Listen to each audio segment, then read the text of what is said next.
कहानी में दिखाए गए सभी पात्र और घटनाएं काल्पनिक हैं। ये कहानी सिर्फ और सिर्फ मनोरंजन और समाज में जागरूकता फैलाने के उद्देश्य से बनाई गई है।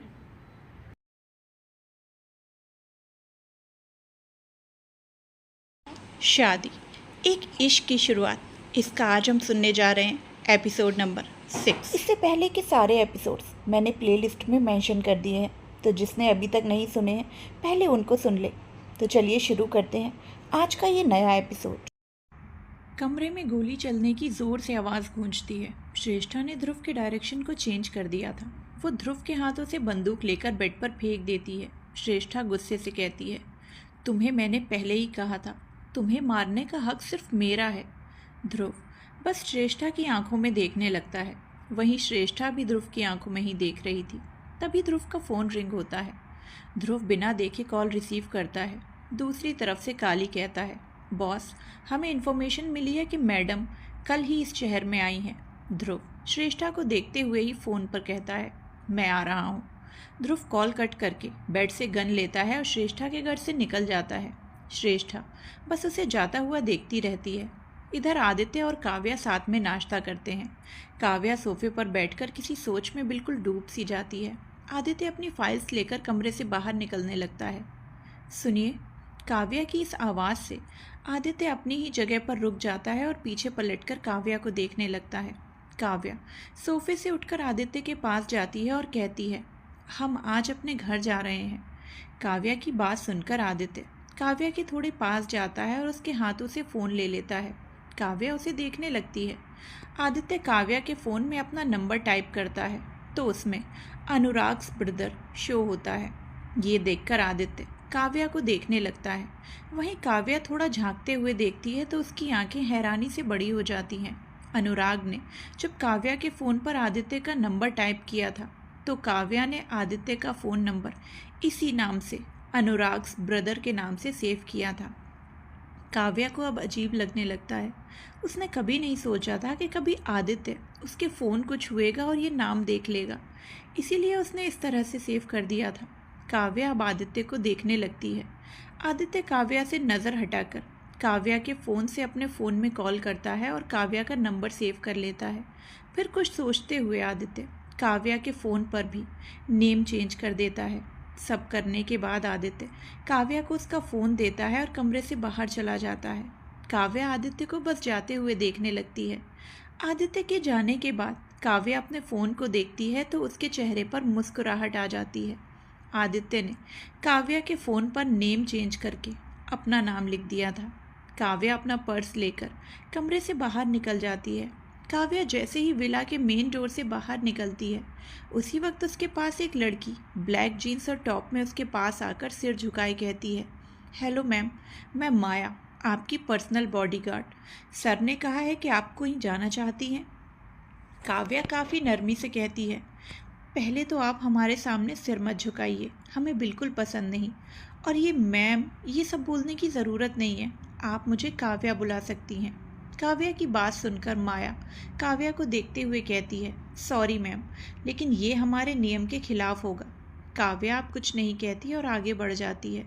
जब काव्या अपने घर में रहा करती थी तब भी उसने अपने बॉडीगार्ड्स को खुद को मैम बोलने से बहुत बार मना किया था, लेकिन उनका भी यही जवाब होता था कि वो ऐसा नहीं कर सकते। काव्या ये सबसे बहुत ज़्यादा फ्रस्ट्रेट हो जाती थी, लेकिन वो कुछ कर भी नहीं सकती थी। काव्या की कार के पास जाते ही माया जल्दी से कार का दरवाज़ा खोलती है। काव्या कार में बैठ जाती है। माया भी कार के आगे वाली सीट में बैठ जाती है और कार विला से बाहर निकल जाती है। कार के आगे पीछे बॉडीगार्ड्स की गाड़ियाँ चल रही थी। काव्या की सेफ्टी में आदित्य ने कोई कसर नहीं छोड़ी थी। वहीं आदित्य एक होटल में मीटिंग के सिलसिले में जाता है। जैसे ही वो अंदर जाता है उसकी मुट्ठी कस जाती है। वो गुस्से से सामने की ओर ही देख रहा था। वहीं सामने वाला इंसान तो अपनी ही सोच में डूबा था। तभी आदित्य के सामने एक आदमी आकर हाथ बढ़ाकर स्माइल करते हुए कहता है, वेलकम मिस्टर सिंघानिया, फाइनली आपसे मुलाकात हो ही गई। आदित्य सामने वाले से नज़रें हटाकर उसके पास वाले से हाथ मिलाता है, लेकिन कुछ नहीं बोलता। आदित्य अब आगे बढ़कर चेयर पर बैठ जाता है। वो आदमी आदित्य से सबको इंट्रोड्यूस करवाता है। वहीं सामने वाले इंसान जैसे ही आदित्य का नाम सुनता है तो आदित्य को देखने लगता है, जो एकदम डार्क फेस लिए बैठा था। सामने वाला इंसान और कोई नहीं, ध्रुव सूर्यवंशी था, जिसे देखकर आदित्य को बहुत गुस्सा आने लगता है। आदित्य ने पहले ही ध्रुव की सारी डिटेल्स निकाल ली थी। वैसे उसे ये भी पता था कि आज उसकी मुलाकात ध्रुव सूर्यवंशी से होने वाली है। आदित्य को देखकर ध्रुव एक जहरीली मुस्कान पास करता है, जिसे आदित्य इग्नोर कर देता है। करीब 1 घंटे बाद मीटिंग खत्म हो जाती है। सारे लोग कमरे से बाहर निकल जाते हैं। कमरे में सिर्फ आदित्य और ध्रुव होते हैं। ध्रुव अपनी जगह से उठकर आदित्य के पास वाली चेयर पर बैठ जाता है और कहता है, सो मिस्टर आदित्य सिंघानिया, आपके बारे में पता लगाना सच में कुछ ज़्यादा ही डिफ़िकल्ट है। इतने बड़े सक्सेसफुल बिजनेसमैन होने के बावजूद आपको देखने के लिए इंटरनेट पर एक भी फ़ोटो नहीं है। आदित्य ध्रुव की सारी बातों को नज़रअंदाज करके डायरेक्ट पूछता है, काव्या के पीछे क्यों पड़े हो? ध्रुव आदित्य के सवाल से सोचने की एक्टिंग करते हुए, काव्या, ओ अच्छा, मिस काव्या त्रिवेदी। आदित्य सपाट से कहता है, नहीं, मिसेस काव्या आदित्य सिंघानिया। ध्रुव कहता है, उफ सॉरी, लेकिन मिस्टर सिंघानिया, इसमें आपकी ही गलती है। आपने उसे इंट्रोड्यूस ही नहीं करवाया। चुपके से शादी कर ली तो किसी को पता कैसे चलेगा? आदित्य कड़क आवाज़ में बोला, it's none of your business. Aditya के ऐसे बोलने से ध्रुव अपनी जगह से उठता है और दोनों हाथों को पॉकेट में डालकर कहता है, एनीवेज, काव्या का सरनेम कुछ दिन बाद चेंज हो जाएगा। कुछ दिन बाद काव्या सिंघानिया नहीं, काव्या सूर्यवंशी हो जाएगी। ध्रुव की बात सुनकर अचानक ही आदित्य के दिल में दर्द सा उठता है और वो गुस्से से मुट्ठी भींच लेता है। काव्या को किसी और का होते हुए ही सोचकर आदित्य का मन बैठ जाता है। वहीं ध्रुव आदित्य के चेहरे के भाव देखकर मुस्कुराते हुए वहां से चला जाता है। उसके जाने के बाद आदित्य भी अपनी जगह से उठकर वहां से चला जाता है। इधर काव्या अपने घर पहुंचती है। काव्या का घर भी बहुत ही ज़्यादा बड़ा और खूबसूरत था। काव्या कार के बाहर निकलती है और चारों तरफ देखती है। आज पूरे 3 महीने के बाद काव्या अपने घर को देख रही थी। पहले जब वो यहाँ रहती थी तब हर तरफ चहल पहल हुआ करती थी। बॉडीगार्ड चारों तरफ तैनात रहा करते थे, लेकिन आज ऐसा कुछ भी नहीं था। बाहर काफ़ी देर देखने के बाद काव्या अंदर जाती है। अंदर में एक बहुत ही बड़ा हॉल था। ये सब देखकर काव्या को अपने बचपन से लेकर बड़े होने तक की सारी यादें ताज़ा होने लगती हैं। ये वही उसका खूबसूरत सा घर था जहाँ वो अपने मम्मी पापा और दादी के साथ रहा करती थी। उसकी हर एक हरकत, शैतानियाँ, खिलखिलाती हुई हंसी की आवाज़ें पूरे हॉल में गूंजा करती थीं। काव्या हर किसी की लाडली थी। उसे बहुत ही नाज़ों से पाला गया था। उसकी हर शैतानियाँ, शरारतें उसके परिवार के खुश होने का कारण थी। काव्या दीवारों को, घर की हर एक चीज़ों को छूते हुए महसूस करने लगती है। आखिर में काव्या एक तस्वीर के पास पहुंचती है जिसमें काव्या के माता पिता और दादी मौजूद थे। सबके चेहरे पर एक सुकून भरी स्माइल थी। काव्या उस तस्वीर को छूती है। इस वक्त काव्या की आंखें नम थीं। अचानक ही काव्या के सामने वो पल आ जाता है जब वो अपने मम्मी पापा और दादी के साथ थी। कावेरी जी, काव्या की दादी सोफे पर बैठी हुई थी। वो काव्या विश्वजीत जी के गले लगी हुई सोफे पर बैठी थी, तो वहीं कल्याणी जी, काव्या की माँ, काव्या के पास बैठी थी। काव्या विश्वजीत से थोड़ा अलग होकर कहती है, हमारा ये घर कितना प्यारा है ना, मैं तो इस घर से कभी नहीं जाऊंगी। तभी कावेरी जी कहती हैं, जाना तो पड़ेगा, आखिर आपका राजकुमार आपको लेने जो आएगा। दादी की बातों को सुनकर काव्या का मुंह बन जाता है और वो अपने पापा को देखकर कहती है, पापा देखिए, दादी मुझे यहाँ से भगाना चाहती हैं। काव्या की बात सुनकर विश्वजीत के साथ सब हंसने लगते हैं। सबको हंसता देखकर काव्या सोफे से नाराज़ होकर उठ जाती है और सबसे मुंह फेर कर खड़ी हो जाती है। विश्वजीत काव्या के पास जाकर बहुत प्यार से कहते हैं, आपको इस घर से कोई विदा नहीं करेगा। हमारा जितना कुछ भी है आपका ही तो है। इतना बोलते ही विश्वजीत काव्या को लेकर आते हैं और दोनों को देखकर कहते हैं, हमारी काव्या यहाँ से कहीं नहीं जाएगी। ये सुनते ही काव्या के चेहरे पर बड़ी सी स्माइल आ जाती है, तो कल्याणी जी कहती हैं, अच्छा जी, आप चाहते हैं काव्या हमेशा ऐसे ही अकेली बूढ़ी हो जाए, कभी शादी ना करे। काव्या तुरंत कहती है, माँ, मैंने ऐसा कब कहा? अगर मुझसे कोई शादी करेगा तो हम उसे घर जमाई बना लेंगे, है ना पापा? विश्वजीत जी भी काव्या की हाँ में हाँ मिलाते हैं। हाँ बिल्कुल। विश्वजीत के काव्या का साथ देते देख कावेरी जी घूरकर देखने लगती हैं। वहीं कल्याणी जी मुस्कुरा देती हैं। काव्या अपनी दादी को देखकर जीभ दिखाकर चिढ़ाने लगती है और फिर बैग लेकर बाहर जाते हुए ओके बाय बोलकर फ्लाइंग किस देकर चली जाती है। उसकी नादानी को देखकर कावेरी जी मुस्कुरा देती हैं। वहाँ काम कर रहे नौकर भी काव्या की हरकत पर मुस्कुरा देते हैं। काव्या अपने बीते पलों को याद करके थोड़ा मुस्कुराती है और जैसे ही वर्तमान में आती है तो वही तकलीफ और दर्द उसे याद आने लगते हैं। काव्या के आंसू बहने को होते हैं कि उसे आदित्य की बात याद आती है। आंसुओं का मूल्य ये दर्द कभी नहीं समझ सकते। यूं आंसुओं को बहाकर दर्द को जीतने मत दो। ये याद आते ही काव्या अपने आंसुओं को बहने से रोक लेती है। काव्या धीरे धीरे अब अपने कमरे की तरफ बढ़ जाती है। कमरे में आकर देखती है तो वो कमरा अब भी वैसा ही था जैसा वो छोड़ कर गई थी। काव्या साइड टेबल की ड्रॉर से चाबी निकालती है और ड्रेसिंग टेबल के सामने जाकर उसे थोड़ा धक्का देती है। ड्रेसिंग टेबल के हटते ही वहाँ एक दरवाज़ा होता है। काव्या उस दरवाजे के लॉक को खोलती है और दरवाज़ा खोलकर अंदर जाती है। ये एक सीक्रेट रूम था जो विश्वजीत जी ने बनवाया था। वो काव्या के कमरे में सारी ज़रूरी डॉक्यूमेंट्स यहीं रखा करते थे।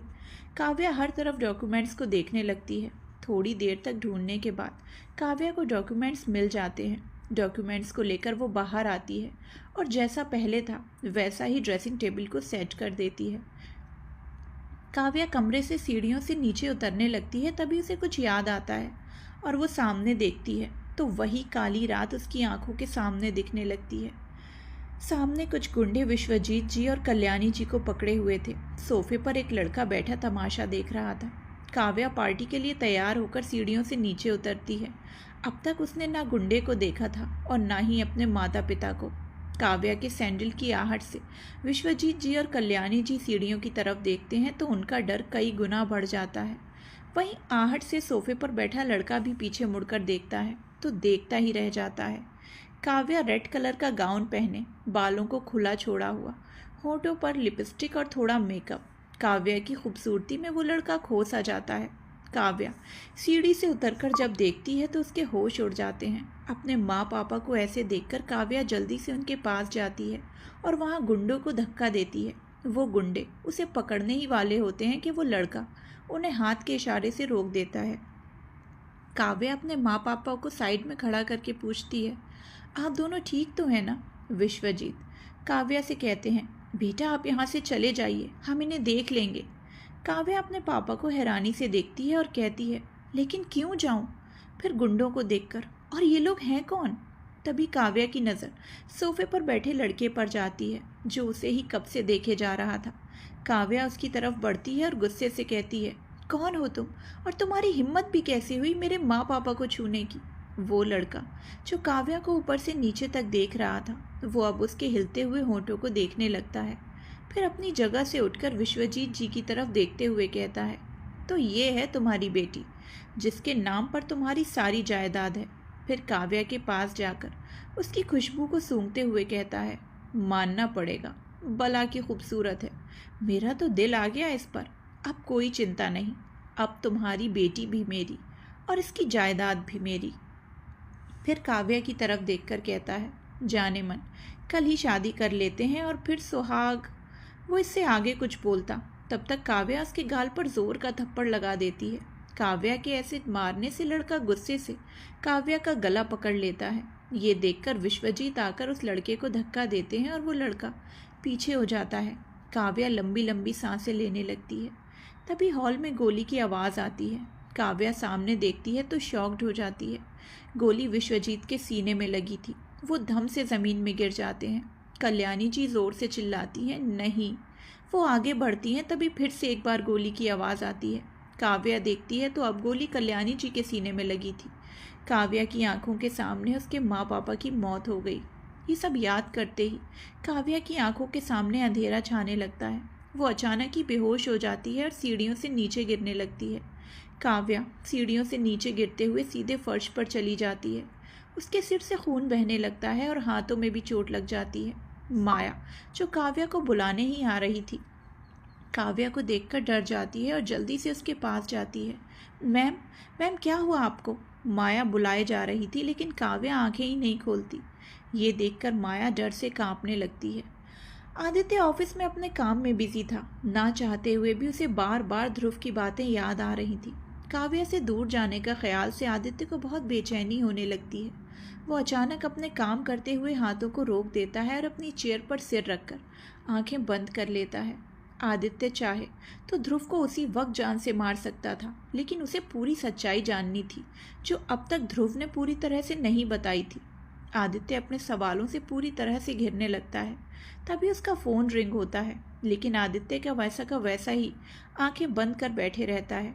कुछ देर तक फ़ोन रिंग होने के बाद कट जाता है।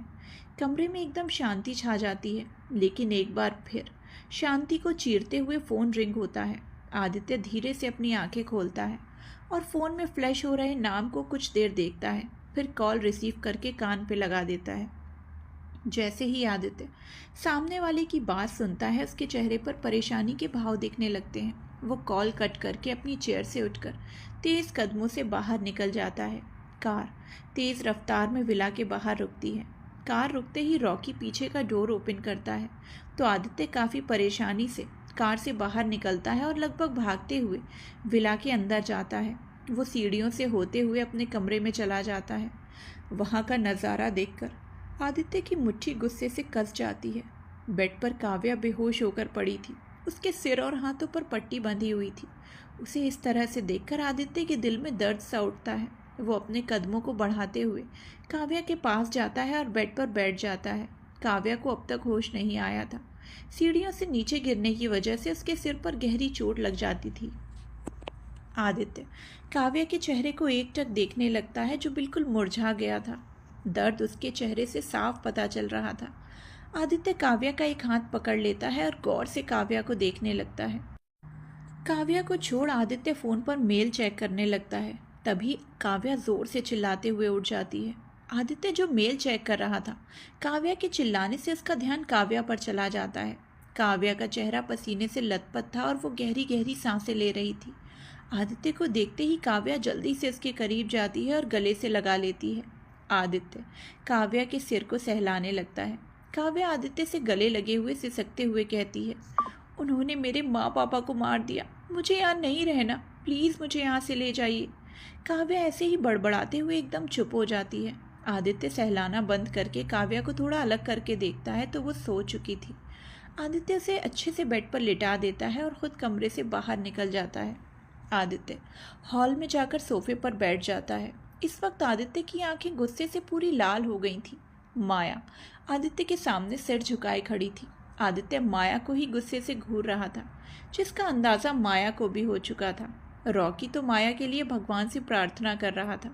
उसे पता था कि अब माया आदित्य के कहर से नहीं बचने वाली। माया भी अब तक समझ चुकी थी कि आदित्य उसे नहीं छोड़ने वाला। माया डर से कांप रही थी। बहुत देर तक शांति के बाद आदित्य की खतरनाक आवाज़ हॉल में गूंजती है, लगता है तुम्हारे जीने की इच्छा खत्म हो गई है। माया आदित्य की आवाज़ सुनते ही हकलाते हुए कहती है, सर वो। आदित्य ज़ोर से, स्टॉप योर नॉनसेंस। माया बिल्कुल चुप हो जाती है। उसका चेहरा पूरा पसीना पसीना हो जाता है। आदित्य सोफे से उठकर माया के पास जाता है और गुस्से से कहता है, मैंने पहले ही कहा था ना कि उसे एक मिनट के लिए भी अकेला मत छोड़ना, तो फिर हमने जो ट्रेनिंग दी है सब भूल चुकी हो। और पनिशमेंट? ट्रेनिंग और पनिशमेंट का नाम सुनकर माया घबरा जाती है। आदित्य अब माया को छोड़ रॉकी से कहता है, आज इसे पूरी रात विला के राउंड लगवाओ, वो भी खाली पैर। रॉकी तुरंत जवाब देता है, यस बॉस। ये सुनकर तो माया की खुद की गलती पर इतना गुस्सा आता है कि वो सोचती है खुद को 10-20 थप्पड़ मार ले। विला का चक्कर लगाना, वो भी खाली पैर, ऊपर से पूरी रात, ये तो माया के लिए बहुत मुश्किल होने वाला था। विला बहुत ही ज़्यादा बड़ा था। इसके 2 चक्कर लगाने से ही लोगों की हालत ख़राब हो जाए, यहाँ तो पूरी रात की बात हो रही थी। रॉकी माया को अपने साथ लेकर चला जाता है। माया की हालत देखकर रॉकी को बहुत बुरा लगता है, लेकिन वो कुछ कर भी नहीं सकता था। दोनों के जाते ही आदित्य कमरे में जाने के लिए पीछे मुड़ता है कि उसे सीढ़ी के ऊपर खड़ी काव्या दिखती है, जो सहारा लिए खड़ी थी। आदित्य उसे देखते ही जल्दी से उसके पास जाता है और उसे देखते हुए कहता है, कुछ चाहिए तुम्हें? काव्या ना में सिर हिला देती है।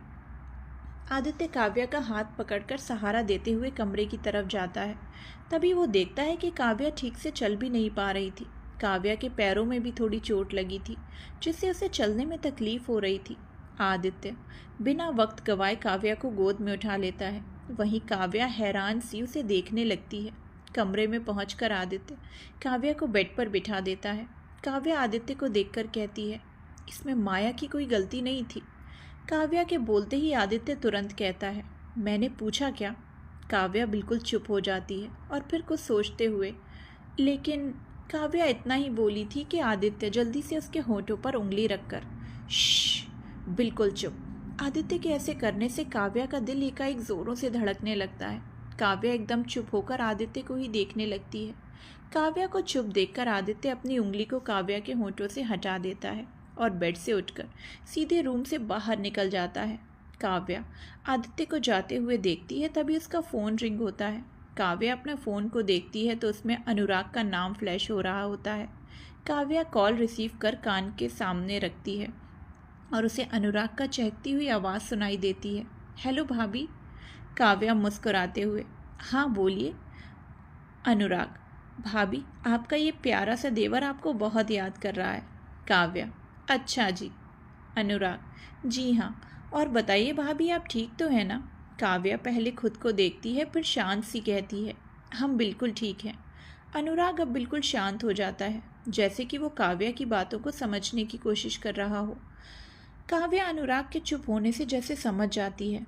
काव्या, माँ कैसी है? अनुराग काव्या की आवाज़ सुनते ही होश में आता है और कहता है, भाभी यहाँ सब लोग ठीक हैं, सभी आपको बहुत मिस कर रहे हैं, आप जल्दी से वापस आ जाइए। काव्या, हाँ। कुछ देर तक दोनों ऐसे ही बात करते हैं और काव्या कॉल कट करके फ़ोन टेबल पर रखती है, फिर अपनी जगह से उठकर बैल्कनी की तरफ धीरे धीरे जाने लगती है। तभी अचानक ही वो लड़खड़ा कर गिरने वाली होती है कि दो मजबूत हाथ उसे पकड़ लेते हैं। काव्या देखती है तो आदित्य उसे ही घूर रहा था। यह देखकर काव्या थोड़ा हकलाते हुए कहती है, वो हमें। आदित्य काव्या की बातों को नज़रअंदाज कर सोफे पर उसको बिठाता है। तभी एक सर्वेंट डिनर लेकर आती है। दोनों साथ में डिनर करते हैं और फिर सो जाते हैं।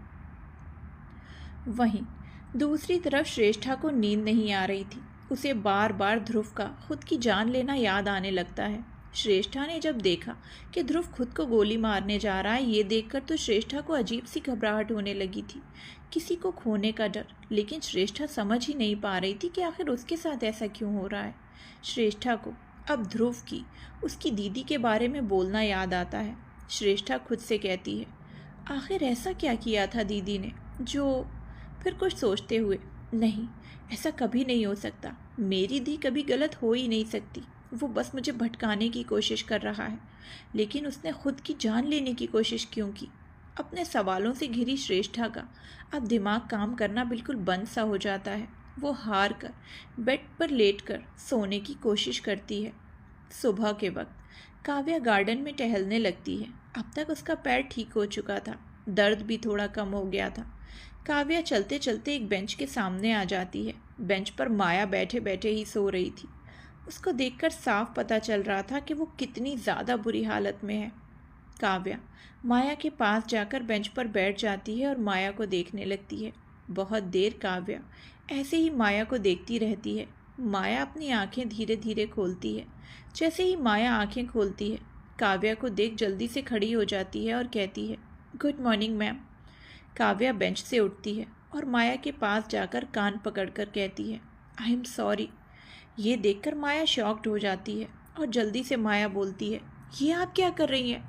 आप मुझे। बोलते बोलते जब माया ऊपर देखती है तो आदित्य बैल्कनी से उसे ही घूर रहा होता है। माया डर से वहाँ से भाग जाती है। उसे ऐसे जाता देखकर काव्या को कुछ समझ नहीं आता कि अचानक माया को क्या हुआ। इधर आदित्य रेडी होकर स्टडी रूम में चला जाता है। तभी रॉकी आकर एक पेपर देते हुए कहता है, बॉस डिवोर्स पेपर्स रेडी हैं। आदित्य पेपर को हाथ में लेता है और पढ़ने लगता है। उसने जिस तरह से बनाने के लिए बोला था बिल्कुल उसी तरह से ये सब था। आदित्य, दादी को पता तो नहीं चला? आदित्य के सवाल पर रॉकी कोई जवाब नहीं देता तो आदित्य सिर उठाकर रॉकी को देखने लगता है, जो दरवाजे की तरफ थोड़ा परेशान सा देख रहा था। रॉकी की नज़रों का पीछा करते हुए जब आदित्य दरवाजे की तरफ देखता है तो काव्या दरवाजे पर अपने आंखों में आंसू लिए खड़ी थी। जैसे ही आदित्य उसकी तरफ कदम बढ़ाता है, काव्या वहाँ से भाग जाती है। उसे ऐसे देख आदित्य भी उसके पीछे चला जाता है। आदित्य कमरे में जाकर देखता है तो काव्या सोफे पर बैठी हुई थी। आदित्य अपने कदम बढ़ाते हुए काव्या के पास जाता है। काव्या आदित्य की मौजूदगी महसूस कर अपने आंसू पोंछते हुए आदित्य की तरफ देखती है। आदित्य उसे ही देख रहा था। काव्या जल्दी से आदित्य के हाथों से वो पेपर्स ले लेती है और बिना पढ़े ही सिग्नेचर कर देती है। काव्या आदित्य को पेपर्स देते हुए हल्का मुस्कुराते हुए कहती है, आखिर में आप अब हमारे इस रिश्ते से पूरी तरह से आज़ाद हैं। काव्या की बात से आदित्य को चुभन महसूस होती है। काव्या अब अपनी जगह से उठकर जाने लगती है। तभी आदित्य कहता है, कहाँ जा रही हो? काव्या आदित्य को देखते हुए फीकी स्माइल करते हुए कहती है, हमें नहीं लगता कि अब हमारे बीच कोई ऐसा रिश्ता है जिससे हमें आपको कुछ भी बताना पड़े। काव्या कमरे से बाहर जाने वाली होती है कि आदित्य काव्या का हाथ पकड़कर दीवार में सटा देता है। काव्या आदित्य की आंखों में देखने लगती है। वहीं आदित्य गुस्से से कहता है, अब भी हमारे बीच कोई रिश्ता ख़त्म नहीं हुआ है। अब भी मेरा तुम पर हक है। काव्या को भी थोड़ा गुस्सा आ जाता है। वो कहती है, कैसा हक? अब आपका मुझ पर कोई हक नहीं। मैं जहाँ भी जाऊँ, जो भी करूँ, जीऊँ या फिर। इसके आगे काव्या कुछ बोलती, आदित्य अपना हाथ उसके मुंह पर रख देता है और गुस्से से कहता है, हक मेरा तुम पर पहले भी था और अब भी है। काव्या ज़ोर से आदित्य को धक्का देती है और चिल्लाते हुए कहती है, किस हक की बात कर रहे हैं आप? वो हक जो आपको मुझसे शादी करने के लिए मजबूर कर दिया, वो हक जो आपको अपने कमरे को मुझसे बांटने पर मजबूर कर दिया, वो हक जो आप सिर्फ़ और सिर्फ मजबूरी में दिखाते हैं। एक ज़बरदस्ती के रिश्ते में रहकर हक जताने का आप बस दिखावा करते हैं। आप सिर्फ अपनी दादी के आदेश से ये सब करते हैं, लेकिन अब और नहीं। हम पर ये दिखावे का हक जताना बंद कर दीजिए। हमें तकलीफ़ होती है। आपके करीब रहकर जितना हमें सुकून मिलता है, उतना ही आपके करीब रहने की वजह को जानकर हमें दर्द होता है, बहुत दर्द होता है। आदित्य फिर से काव्या के करीब जाकर दीवार में सटा देता है और फिर गुस्से से कहता है, तुम्हें मेरा हक जताना दिखावा लगता है? काव्या दर्द भरी मुस्कुराहट से कहती है, हमें लगता नहीं है, यही सच है। आपने आज तक जितना भी किया बस दिखावा किया, बस दिखावा। मेरे करीब आना, मेरी केयर करना, सब कुछ जितना भी, सब झूठ था, बस एक दिखावा था। लेकिन आपको पता है क्या, आपके इस झूठ दिखावे से भी हमें सुकून मिलता। जिन दर्दों से हम गुजरे वो आपकी करीबी से ही ख़त्म हो जाती, लेकिन जो दर्द पहले थे वो अब कई गुना बढ़ गए हैं। हमें पहले से पता था कि आप मुझसे दूर होंगे, फिर भी आज मुझे तकलीफ़ हो रही है आपके दूर जाने से, आपके साथ रिश्ता तोड़ने से। आप मेरे नहीं हैं इससे। आदित्य अब बोल पड़ता है, हमारा कोई रिश्ता नहीं टूटा है। मैं तुमसे दूर नहीं जा रहा हूँ, मैं अब भी तुम्हारा ही हूँ। काव्या बंद कीजिए ये दिखावे करना। क्यों आप मेरे जज्बातों के साथ खेल रहे हैं? मैं जी लूँगी अकेली, अपने बीते यादों दर्दों को समेट कर जी लूँगी। आदित्य का गुस्सा अब और ज़्यादा बढ़ जाता है। वो बिल्कुल चिल्लाते हुए कहता है, तुम्हें लगता है ना कि मैं सब दिखावा कर रहा था? हाँ, मैं कर रहा था दिखावा। तुम्हें दर्दों से दूर करने के लिए दिखावा कर रहा था। ये रिश्ते निभाने का दिखावा कर रहा था। अपनी दादी की वजह से मैं सिर्फ दिखावे कर रहा था। काव्या जैसे ही ये सब सुनती है, उसकी आंखों से बेतहाशा आंसू बहने लगते हैं। उसने जो सोचा था, जो समझा था, वो सब बिल्कुल सच था। काव्या को थोड़ी उम्मीद थी कि ये कोई दिखावा नहीं है, लेकिन आज आदित्य ने पूरी तरह से क्लियर कर दिया था कि वो सब सिर्फ दिखावा था। काव्या का दिल अब पूरी तरह से टूट चुका था। आंसुओं से पूरा चेहरा भीग चुका था। वो बस आदित्य को देख रही थी, वहीं आदित्य भी बस काव्या को ही देख रहा था। अब दोनों के बीच बिल्कुल शांति छा गई थी। कमरे में कुछ सुनाई दे रहा था तो वो था सिर्फ दोनों की धड़कनों की आवाज़। काव्या के आंसू देखकर आदित्य का दिल तड़प सा उठता है। वो काव्या के आंसुओं को बहने से रोकने के लिए जैसे ही अपना हाथ बढ़ाता है, काव्या उसका हाथ पकड़कर झटक देती है। काव्या दर्द भरी आवाज़ में, आप किस बात का दिखावा कर रहे हैं? अब तो आपने बता दिया ना कि सब एक दिखावा है। अब क्या मजबूरी है आपकी जो ऐसे हमदर्दी दिखा रहे हैं? आदित्य खुद को शांत करते हुए नरमी से कहता है, मैंने मजबूरी में अगर कुछ किया है तो वो है तुमसे दूर जाने की कोशिश। मैं मानता हूँ कि हमारी शादी जैसे हुई उसे अपनाना मेरे लिए बहुत मुश्किल है। मैंने अब तक इस रिश्ते को अपनाने की कोशिश नहीं की। मैंने तुम्हारे दर्दों को दूर करने के लिए तुम्हारे करीब भी आना चाहा, ताकि तुम अकेलेपन से ना जियो, लेकिन मैं वो भी नहीं कर सका। मैं तुम्हारे करीब आने का कोई दिखावा नहीं कर रहा था। सच तो ये है कि मुझे तुम्हारे करीब आकर बहुत सुकून मिलता है। तुम्हारी केयर करना, तुम पर हक जताना, ये सब कोई दिखावा नहीं है। आदित्य इतना ही बोलता है कि काव्या तुरंत कहती है, झूठ, बिल्कुल झूठ। आप मुझे झूठी दुनिया में रखकर क्या साबित करना चाहते हैं? सच तो ये है कि आप हमेशा से मुझसे दूर जाना चाहते थे। मजबूरी में आपने अगर कुछ किया है तो इस रिश्ते को निभाने की कोशिश की है, लेकिन अब आप इस रिश्ते से पूरी तरह से आज़ाद हैं। आप मुझे अपनी हालत पर छोड़ दीजिए। काव्या इतना बोलकर कमरे से जाने वाली होती है कि आदित्य कहता है, इस रिश्ते से और मुझसे तुम कभी आज़ाद नहीं हो सकती। तुम गुस्से और भावनाओं में बहकर सच्चाई को ठुकरा रही हो। आदित्य के बोलने से काव्या पीछे मुड़कर आदित्य को देखते हुए कहती है, सच्चाई आपके हाथों में है, जो अब ये बताती है कि हमारे बीच जो रिश्ता था वो ख़त्म हो चुका है। आदित्य अपने हाथ में लिए डिवोर्स पेपर्स को देखता है और फिर काव्या को देखते हुए कहता है, हमेशा आंखों देखा और कानों से सुना सच नहीं होता। तुमने जिस पेपर्स पर सिग्नेचर किया है उसे देखना भी नहीं चाहोगी? काव्या कहती है, मुझे ना ही कुछ सुनना है और ना ही कुछ देखना है। आदित्य पेपर्स को टेबल पर रखकर काव्या की तरफ बढ़ते हुए एकदम करीब आ जाता है। उसकी आंखों में देखते हुए कहता है, जब तुम्हें लगे कि तुम्हें सच्चाई देखनी चाहिए तो एक बार डिवोर्स पेपर्स को ज़रूर देख लेना। इतना बोलकर आदित्य काव्या के साइड से जाने लगता है। फिर वो दरवाजे पर रुककर बिना पीछे मुड़े कहता है, और ये मत सोचना कि डिवोर्स पेपर्स पर सिग्नेचर कर लिया इसका मतलब तुम मुझसे दूर चली जाओगी।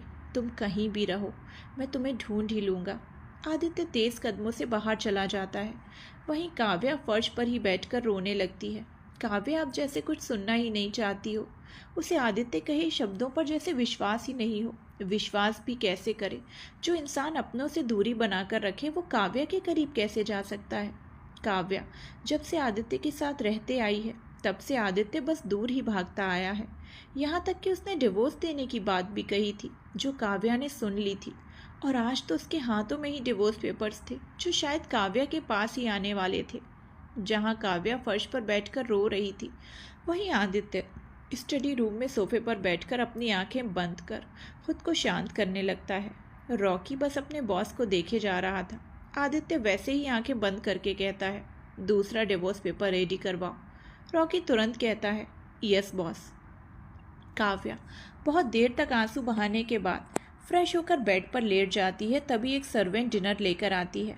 काव्या डिनर देखकर सर्वेंट से कहती है, हम में भूख नहीं है, आप इसे वापस लेकर जाइए। सर्वेंट थोड़ा परेशान होकर कहती है, मैम सर ने ऑर्डर दिया है कि जब तक आप डिनर नहीं करेंगी हम में से कोई भी डिनर नहीं कर सकता। ये सुनकर तो काव्या की आंखें हैरानी से बड़ी हो जाती हैं। वो ना चाहते हुए भी थोड़ा डिनर कर लेती है और बेड पर लेटकर सो जाती है। आदित्य स्टडी रूम में डिनर करके अपने काम में लग जाता है। इधर प्रीत अपने कमरे में रूम को पूरी तरह डेकोरेट करके बेड पर बैठी थी। उसके हाथों में अर्जुन की एक तस्वीर थी और उसके सामने एक केक था। प्रीत अर्जुन के फ़ोटो को देखते हुए कहती है, आपको पता है आज क्या है? आज ही के दिन हमने आपको पहली बार देखा था और आप पर दिल हार बैठे। आज पूरे 4 साल हो गए। आपने तो कभी हमें नोटिस ही नहीं किया कि हम आपसे कितना प्यार करते हैं। शायद हमें आपकी इसी अदा से प्यार हो गया। काश के इन 4 सालों में हमने अपने प्यार का इजहार कर दिया होता, लेकिन क्या आप मेरे प्यार को कभी समझ पाते? फिर थोड़ा रूडली कहती है, हम आपके बिना जी भी लेते, लेकिन आपको किसी और का होते हुए कभी नहीं देख सकते। उस वक्त अगर आपके भाई ना होते तो मैं मंडप पर ही उस लड़की को जान से मार देती जिसने आपको मुझसे छीनने की कोशिश की। खैर आज हमारा दिन है, उस लड़की को याद करके हम अपना दिन ख़राब नहीं करेंगे। प्रीत केक को कट करती है और एक बाइट लेकर रख देती है। केक को बाहर ले जाकर रख देती है और फिर बेड पर लेटकर अर्जुन के फ़ोटो को सीने से लगाकर बातें करने लगती है। बातें करते करते प्रीत कब सो जाती है उसे पता ही नहीं चलता। प्रीत के सोते ही प्रियंश उसके कमरे में आता है। प्रियंश कमरे को देखने लगता है। घर में सभी को पता था कि प्रीत हर साल इस दिन को अर्जुन की फ़ोटो के साथ सेलिब्रेट करती है। नीलिमा राठौर, प्रीत और प्रियंश की माँ, तो प्रीत की हालत देखकर कभी कभी रो पड़ती हैं। नीलिमा जी अब अपने बच्चों को तड़पते हुए तो देख नहीं सकती थी, इसीलिए जब भी ये दिन आता नीलिमा जी कमरे से बाहर ही नहीं निकलती थी। प्रीत कभी कभी अर्जुन से बात करते हुए हॉल पर भी पहुंच जाती थी। वहां के सारे सर्वेंट तो प्रीत को पागल भी समझते थे। उन्हें कौन बताए कि प्रीत पागल तो हो गई है, लेकिन अर्जुन के प्यार में। प्रियंश प्रीत के पास जाकर बैठ जाता है और प्रीत से अर्जुन की फ़ोटो को अलग कर देता है। प्रियंश ये सब बहुत धीरे धीरे से कर रहा था। आखिर में फ़ोटो लेकर प्रियंश प्रीत को देखते हुए कहता है, दी, आप ये गलती नहीं कर सकती। भले ही अर्जुन आपका प्यार है, लेकिन अब वो बस काव्या के हैं। आप अपने प्यार को पाने के लिए अगर काव्या को कुछ करेंगी तो सबसे पहले आपको हमसे सामना करना पड़ेगा। हम भी अपने प्यार को बचाने के लिए कुछ भी कर सकते हैं, चाहे हमें आपका ही सामना क्यों ना करना पड़े। अगर आप अपने प्यार के लिए पागलपन दिखा सकती हैं तो हम भी आपके ही भाई हैं। हम भी अपने प्यार के लिए पागलपन दिखा सकते हैं। दीदी, आपको अर्जुन को भूलना होगा। आपको अर्जुन की ज़िंदगी से जाना होगा, और ये सब मैं खुद करूँगा। आपको अर्जुन की ज़िंदगी से बहुत दूर कर दूँगा। मैं अपने प्यार के लिए आपको अर्जुन की ज़िंदगी में बिल्कुल जाने नहीं दूँगा। प्रियंश अपनी जगह से उठकर फिर कहता है, हो सके तो मुझे माफ़ कर दीजिएगा दी। इतना बोलकर प्रियंश कमरे से निकल जाता है। प्रीत तो बस अर्जुन के सपनों में खोई थी। उससे किसने क्या कहा उसे कुछ भी सुनाई नहीं दिया था। इधर काली ध्रुव के केबिन में आता है। ध्रुव अपने काम को करते हुए काली को बिना देखे कहता है, इस बार काव्या हाथ से नहीं जानी चाहिए। उसे कुछ भी करके यहाँ लाओ। शादी की तैयारी भी शुरू करो। कोई भी कमी नहीं होनी चाहिए। काली तुरंत कहता है, यस बॉस। इतना बोलते ही काली केबिन से जाने लगता है कि ध्रुव की आवाज़ सुनकर रुक जाता है। मैंने जो कहा था वो काम हुआ? काली पीछे मुड़कर कहता है, यस बॉस, हमने मैम के पीछे कुछ बॉडीगार्ड्स लगा दिए हैं। काव्य ध्रुव उसे जाने का इशारा करता है तो काली तुरंत वहाँ से चला जाता है। करीब 1:30 बजे के करीब काव्या अपने बेड से उठकर देखती है तो कमरे में कोई नहीं होता।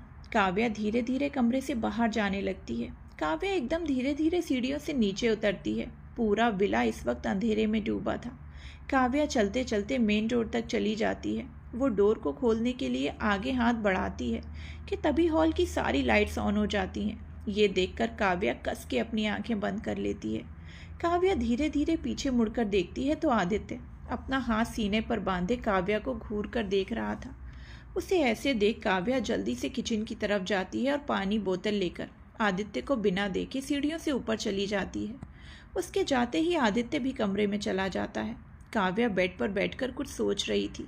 जैसे ही वो आदित्य को देखती है तो बेड पर लेट जाती है। आदित्य भी उसके पास जाकर लेट जाता है। जैसे ही आदित्य बेड पर लेटता है काव्या बेड से उठ जाती है और सोफे पर चली जाती है। आदित्य काव्या की हरकतों को देखकर परेशान हो जाता है। वो भी बेड से उठकर काव्या के पास जाकर खड़ा हो जाता है और सर्द आवाज़ में कहता है, ये क्या नाटक लगा रखा है? चुपचाप सो नहीं सकती? काव्या आदित्य को एक नज़र देखकर कहती है, हमें गैर मर्दों के साथ एक ही बेड पर सोना मंजूर नहीं। गैर मर्द सुनते ही आदित्य अपनी आंखें छोटी करके काव्या को घूरता है। वहीं काव्या उसे बिल्कुल इग्नोर कर रही थी। आदित्य गहरी सांस लेकर काव्या से बिना कुछ बोले निकल जाता है। कुछ देर बाद आदित्य कमरे में आता है तो देखता है काव्या अब भी सोफे पर बैठी थी।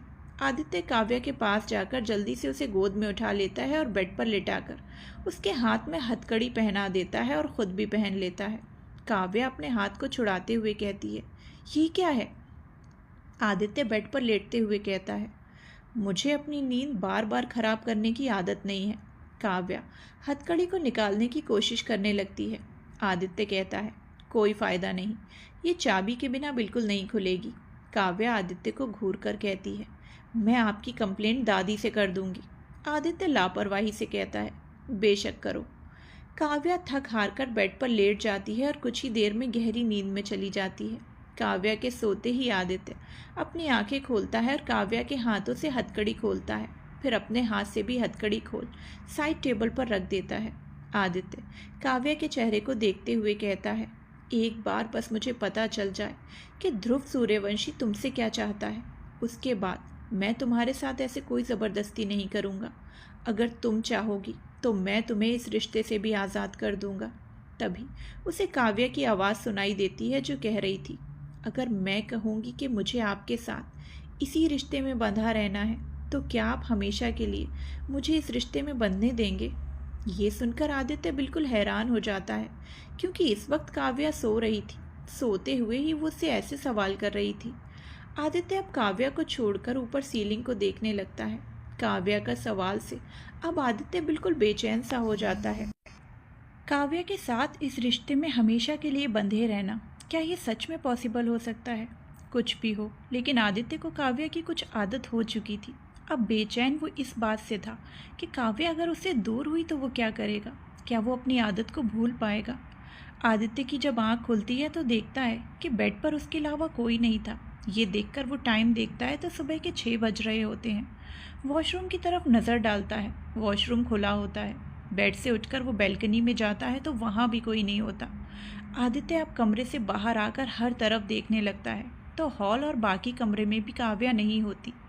आदित्य अब थोड़ा परेशान हो जाता है। फिर कुछ सोचते हुए वो किचन की तरफ जाता है। किचन में जाकर देखता है तो काव्या किचन में नाश्ता बना रही होती है। काव्या को देखकर आदित्य की सारी परेशानी और डर तुरंत खत्म हो जाता है। आदित्य दरवाजे पर खड़े ही काव्या को बस देखते रहता है। वहीं काव्या अपने काम में पूरी तरह से बिजी थी। आदित्य काव्या को देख ही रहा था कि अचानक उसे गुस्सा आ जाता है। आदित्य आगे बढ़कर काव्या का हाथ पकड़कर किचन से बाहर लेकर आता है। काव्या पहले तो हैरान हो जाती है, फिर बिना कोई रिएक्शन के बाद आदित्य को देखते रहती है। आदित्य काव्या को बेड पर बिठाता है। फर्स्ट एड बॉक्स लाकर काव्या के सिर से पट्टी खोलने के लिए हाथ बढ़ाता है। अचानक से काव्या अपनी जगह से उठ जाती है। काव्या को ऐसे अचानक उठते देख आदित्य उसे देखने लगता है। काव्या आईने के पास जाकर खुद पट्टी को निकालने लगती है। काव्या को निकालते वक्त गलती से उसके घाव में लग जाती है, जिससे उसके मुंह से आह निकल जाती है, जिसे सुन आदित्य गुस्से से मुट्ठी कस जाती है और वो बेड से उठकर काव्या के पास जाता है। आदित्य काव्या के पास जाता उससे पहले ही काव्या उससे दूर हो जाती है। काव्या का यूं दूर जाना आदित्य से बिल्कुल बर्दाश्त नहीं हो पा रहा था। आदित्य अपनी आंखें बंद करके खुद के गुस्से को कंट्रोल कर रहा था। काव्या बेड की तरफ जाकर दवाई लेती है और फिर आईने के पास जाकर दवाई लगा लेती है। अब तक काव्या का घाव थोड़ा भर गया था। आदित्य काव्या को एक नज़र देखकर वॉशरूम चला जाता है। काव्या भी कमरे से बाहर निकल जाती है। काव्या आदित्य के लिए नाश्ता रूम पर ही भिजवा देती है और डाइनिंग टेबल पर बैठ खुद नाश्ता करती है। नाश्ता हो जाने के बाद काव्या गार्डन की तरफ चली जाती है। कुछ देर तक गार्डन में टहलने के बाद काव्या वापस विला के अंदर आती है। तभी उसकी नज़र सामने से आते हुए आदित्य पर पड़ती है। उसे देखते ही काव्या नज़रें फेर लेती है और सोफ़े की तरफ बढ़ जाती है। आदित्य भी काव्या को बिना देखे ऑफिस के लिए चला जाता है। ऐसे ही कुछ दिनों तक दोनों के बीच कोई बात नहीं होती। काव्या हमेशा आदित्य से दूर जाती। काव्या की हरकत से आदित्य भी काव्या के पास बिल्कुल नहीं जाता। अब तो दोनों अलग अलग कमरों में रहने लगे। ज़्यादातर तो आदित्य अपने स्टडी रूम में ही सो जाया करता। काव्या को भी आदित्य के होने ना होने से कोई फ़र्क नहीं पड़ता। भले ही आदित्य काव्या से दूरी बनाए रखता, फिर भी उसका ध्यान रखने में कोई कसर नहीं छोड़ता। काव्या भी आदित्य का ध्यान रखने से पीछे नहीं हटती। काम की वजह से हमेशा आदित्य नाश्ता, लंच, डिनर पर बिल्कुल ध्यान नहीं देता, लेकिन काव्या उसके लिए हमेशा टाइम से खाना भेज देती। दूरियां तो थीं, लेकिन केयर एक दूसरे की बहुत किया करते। वैसे ही एक दिन काव्या सोफे पर बैठकर अपने फ़ोन पर लगी हुई थी। तभी एक बॉडीगार्ड एक लड़की को अंदर लाता है और काव्या को गुड मॉर्निंग विश करता है। काव्या भी उसका रिप्लाई देती है। वो बॉडीगार्ड लड़की को सोफे पर बैठने के लिए कहकर वहाँ से चला जाता है। काव्या उस लड़की को देखने लगती है। उस लड़की की हालत बहुत ज़्यादा ख़राब थी। उसके चेहरे, हाथ, गर्दन, पैरों पर मारने और काटने के निशान थे। काव्या को खुद को ऐसे देखकर वो लड़की खुद की चोटों को छुपाने लगती है। काव्या को बहुत अजीब लगता है। काव्या उस लड़की को देख ही रही थी कि तभी आदित्य सीढ़ियों से होते हुए नीचे आता है। उसके पीछे रॉकी भी था। वो लड़की जैसे ही आदित्य को देखती है एकदम से खड़ी हो जाती है। आदित्य पहले काव्या को देखता है जो सोफे पर बैठ उसके आने से फ़ोन में बिज़ी होने का नाटक कर रही थी। फिर उस लड़की की तरफ देखता है। आदित्य सख्त आवाज़ में, गेस्ट रूम को साफ़ करवा दो। आदित्य के बोलते ही वहाँ खड़े सर्वेंट गेस्ट रूम की तरफ चले जाते हैं। आदित्य इतना बोलकर वहाँ से चला जाता है और रॉकी वहाँ लड़की को देखकर कहता है, ये बॉस की वाइफ हैं, जैसे ही लड़की ये सुनती है उसकी नज़र काव्या पर चली जाती है। काव्या भी उसे देखती है। रॉकी काव्या को देखकर, मैम ये बॉस की रिलेटिव हैं, अब से यहीं रहेंगी। काव्या कोई जवाब नहीं देती। दोनों को इंट्रोड्यूस करके रॉकी वहाँ से चला जाता है। काव्या उस लड़की को देखकर अपनी जगह से उठती है और लड़की के सामने बैठ जाती है। वो लड़की थोड़ा घबरा जाती है। काव्या उसके दुपट्टे को हटाकर शरीर की हर एक चोट को नोटिस करने लगती है। चोटों से साफ पता चल रहा था कि किसी ने उसके साथ ज़बरदस्ती की है और उसके साथ काफ़ी ज़्यादा मार पीट भी की है। काव्या उसकी चोटों को टच करती है तो उस लड़की के मुंह से आह निकल जाती है। आह सुनकर काव्या उस लड़की को देखने लगती है। काव्या बहुत नरमी से पूछती है, आपका नाम क्या है? वो लड़की थोड़ा घबराते हुए कहती है, रुखसार। काव्या, कौन है आप? रुखसार, हम वो आदि भाई की बहन हैं। बहन सुनते ही काव्या बिल्कुल शॉक्ड हो जाती है, क्योंकि आज तक उसने किसी के मुंह से भी रुखसार नाम तो सुना ही नहीं था। काव्या को ऐसे कंफ्यूज होते देख रुखसार जल्दी से कहती है, वो हम आदि भाई की असली बहन नहीं है। काव्या फिर से उसकी चोटों को देखकर पूछती है, आपकी ये हालत कैसे हो गई? जैसे ही काव्या ये सवाल करती है, रुखसार बहुत ज़्यादा घबराने लगती है। काव्या जल्दी से उसके हाथों में अपना हाथ रखकर कहती है, देखिए रुखसार, आप हमें सब कुछ बता सकती हैं। हम तो आपकी भाभी हैं और भाभी तो माँ समान होती है, तो इस नाते आप अपनी माँ समझकर मुझे बता सकती हैं। काव्या के बोलते ही रुखसार काव्या के गले लगकर रोने लगती है। काव्या उसकी पीठ को सहलाने लगती है। काफ़ी देर के रोने के बाद रुखसार चुप होती है, लेकिन काव्या से दूर नहीं होती, जैसे कि काव्या का अपनापन उसे दर्द से छुटकारा दे रहा हो। तभी एक सर्वेंट आती है और कहती है, मैम गेस्ट रूम तैयार है। काव्या रुखसार को अलग करती है और उसके गालों पर हाथ रखकर कहती है, आप कमरे में जाकर फ्रेश हो जाइए और थोड़ा आराम कर लीजिए, ठीक है? रुखसार हाँ में सिर हिलाकर वहाँ से चली जाती है। वहीं काव्या को रुखसार की हालत देखकर बहुत बुरा लगता है। रुखसार ढंग से चल तक नहीं पा रही थी। उसके जाने के बाद काव्या एक सर्वेंट को बुलाती है और रुखसार को कुछ दवाई और खाना देने के लिए कहती है। इधर दूसरी तरफ श्रेष्ठा कैफे में बैठकर कॉफ़ी पीते हुए कुछ सोच रही थी। तभी उसे अपने कानों में कुछ अजीब सी बातें सुनाई देती हैं। मिस्टर अशोक मित्तल, एक होटल में आप आज शाम होंगे, तुम्हें उसे मारना है, उसके बदले में तुम्हें 50 लाख मिलेंगे। जैसे ही श्रेष्ठा ये सुनती है तो पीछे मुड़कर देखने लगती है। पीछे एक लड़का और लड़की चेयर पर बैठे थे। लड़की का चेहरा तो श्रेष्ठा को दिख रहा था, लेकिन लड़के का चेहरा अच्छे से नहीं देख पा रही थी। श्रेष्ठा लड़के के चेहरे को देखने की नाकाम कोशिश करने लगती है। तभी दोनों वहाँ से उठ जाते हैं और वहाँ से जाने लगते हैं। श्रेष्ठा भी उनके पीछे जाने लगती है। तभी लड़के का चेहरा श्रेष्ठा को दिख जाता है। जैसे ही श्रेष्ठा लड़के का चेहरा देखती है तो उसके मुंह से एकाएक निकलता है, नकुल, ये तो वही है जो हमेशा दीदी से मिलने घर आया करता था। श्रेष्ठा उनका पीछा करने के लिए जा ही रही होती है कि वो किसी से टकरा जाती है। टकराते ही सामने वाले का कुछ सामान गिर जाता है। श्रेष्ठा जल्दी से उसका सामान उठाती है और उसको सॉरी बोलकर जाने लगती है। तो अब उसे कोई नहीं दिखता, दोनों ही गायब हो चुके होते हैं। श्रेष्ठा को अब ध्रुव की बात याद आती है। तुम जिसकी वजह से मुझसे इतनी नफरत करती हो, तुम्हें पता भी है वो कैसी है? श्रेष्ठा खुद से ही कहती है, कहीं वो सही तो नहीं बोल रहा था? नहीं नहीं, ऐसे कैसे मैं किसी की भी बात पर यकीन कर लूँ? मेरी दीदी कभी गलत नहीं हो सकती, मुझे ही कोई गलतफहमी हो रही होगी। इतना बोलते ही श्रेष्ठा सर झटकते हुए वहाँ से चली जाती है। इधर काव्या अपने कमरे में परेशान सी टहल रही थी। उसे रुखसार के बारे में जानने की बहुत ज़्यादा तलब हो रही थी। रुखसार तो अब तक सो रही थी, तो काव्या उसके बारे में जान भी नहीं पा रही थी। काव्या से रहा नहीं जाता और वो अनुराग को कॉल करती है। उधर से तुरंत कॉल रिसीव होती है और अनुराग की आवाज़ आती है, क्या बात है भाभी, आज तो आपको भी अपने प्यारे देवर की याद आ गई। काव्या मुस्कुराते हुए कहती है, हम तो रोज़ ही आपको बहुत याद करते हैं। अनुराग तुरंत कहता है, लगता है आदि भाई आपको कुछ ज़्यादा ही बोर कर देते होंगे। काव्या अनुराग की बातें नज़रअंदाज करती है, हमें आपसे कुछ पूछना है। अनुराग, हाँ पूछिए। काव्या, वो हमें काव्या इतना ही बोलती है कि काव्या का फ़ोन कोई छीन लेता है। काव्या सामने देखती है तो आदित्य होता है। आदित्य को देख काव्या को कुछ समझ नहीं आता, तभी अनुराग की आवाज़ आती है। हेलो भाभी, भाभी आपकी आवाज़ नहीं आ रही। अनुराग इतना ही बोला था कि आदित्य कॉल कट कर देता है और काव्या को देखने लगता है।